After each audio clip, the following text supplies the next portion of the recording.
दूध काढण्याचे यंत्र ठरले जीव घेणे. कोल्हारवाडीतील तरुण शेतकऱ्याचा विजेत्या धक्क्याने मृत्यू.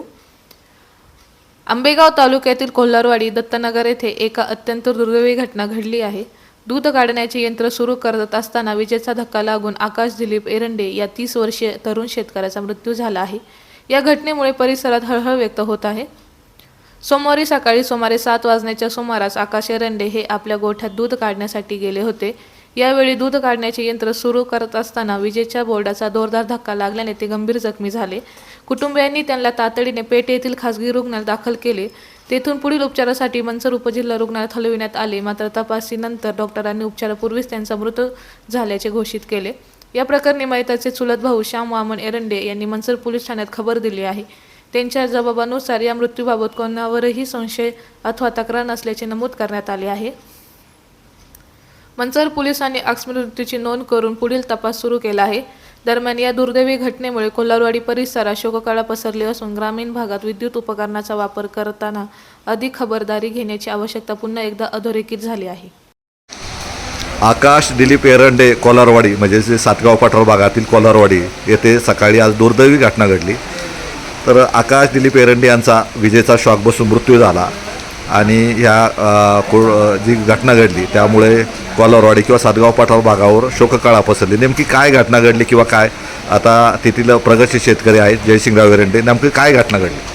ते सकाळी आकाश नावाचा मुलगा जो आमच्या गावचा आहे तो सकाळी गोठ्यामध्ये 7:30-8 वाजण्याच्या दरम्यान तो गायांच्या दाराकडे गेला असताना तिथं लाईट होती. लाईटच्यावरून करंट होता आणि ती वायर कुठंतरी शॉर्ट सर्किटने एक बाजूला खाली आली होती. त्याच्या लक्षात आली नाही.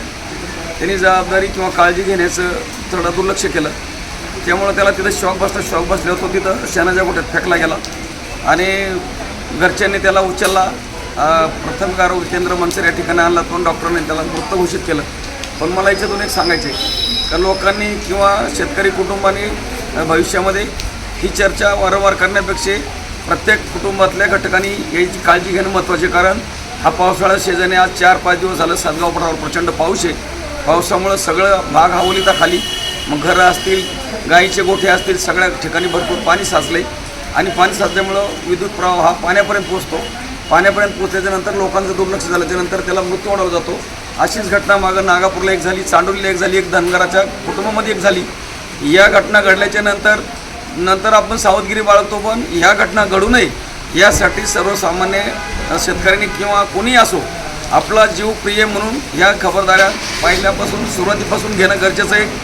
ती घटना घडल्याच्या नंतर चर्चा करण्यात काही अर्थ नसतो आणि इथून पुढं सुद्धा लोकांनी पावसाळा संपेपर्यंत किंवा अनेक ठिकाणी अशा घटना घडू नये यासाठी प्रत्येक घटकांनी, नागरिकांनी, शेतकऱ्यांनी काळजी घेणं फार महत्त्वाचं आहे. बाबांनो, आपला जीव लाख मोलाचा आहे. आपण आयुष्यभर सगळं काय करू शकतो पण जीव गेल्यावर काही करू शकत नाही. याची काळजी प्रत्येक माणसाने घ्यावी अशी माझी विनंती आहे. आता जो शेतकरी वारले त्यांचं काय नाव म्हटले? आकाश दिलीप एरंडे. हा, त्यांचा परिवार काय काय मागे? परिवार, त्यांना एक मुलगा आहे, एक मुलगी, पत्नी. करता कुटुंबातला एकमेव मोठा माणूस तो गेला. आज आई वडील म्हातारे आहेत. वडिलांना सुद्धा BP हाय झाल्यामुळं आम्ही ॲडमिट केलं आहे. आईला सुद्धा अजून ही घटना कळून दिली नाही कारण ही अतिशय गंभीर आणि दुर्दैवी घटना आहे. म्हणून आमचं संपूर्ण गाव, हे सगळे गावकरी या ठिकाणी सकाळपासून पावसात उपस्थित आहेत.